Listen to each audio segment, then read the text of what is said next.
C'est une terre chargée d'histoire qui s'offre aux visiteurs. Fondée il y a plus d'un siècle par celui qui allait devenir le deuxième khalife général des Mourides, Serigne Fallou Mbacké, le village de Ndindy s'est imposé comme un pilier de la géographie spirituelle du Sénégal. Depuis 1913, ce lieu incarne la vision d'un homme de Dieu dédié à la paix et au recueillement. Quand Serigne Touba a prononcé le nom de Ndindy, Serigne Fallou n'a pas voulu le changer. C'est pourquoi il l'a maintenu tel quel. À l'époque, Serigne Modou Bousso Dieng s'est installé à Tindodi et Serigne Massamba à Darou Karim. Ce n'est qu'après que les daras ont été transférés à Ndindy. Mais pour Serigne Fallou, la priorité était surtout la mosquée. C'est le 7 juin 1963 que la mosquée a été inaugurée.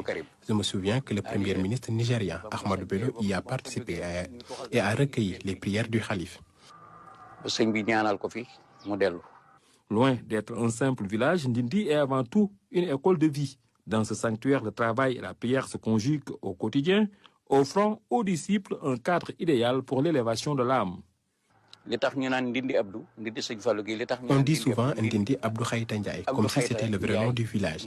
En réalité, quand Serigne Fallou a donné son nom, il avait désigné Abdou Khayta comme chef du village. Après Serigne Darou Sey, c'est Serigne El Hadj Ndiaye qui a dirigé le village. C'est ainsi que Serigne Fallou répartissait les responsabilités. Il aimait partager, Serigne Fallou était très généreux. Si le village vit au rythme des Khassaïtes, tout au long de l'année, son rayonnement atteint son paroxysme lors du Magal de Kazu Rajab.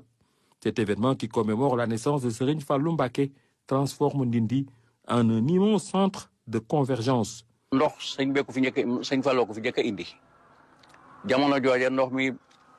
C'est Serigne Fallou qui a amené l'eau ici pour la première fois. À l'époque, Ndindy manquait cruellement d'eau.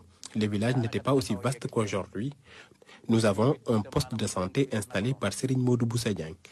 Aujourd'hui, Ndindy a besoin d'un vrai centre de santé. Lors des grands événements à forte affluence, l'eau devient rare. Pour l'électricité, en revanche, nous n'avons pas de souci.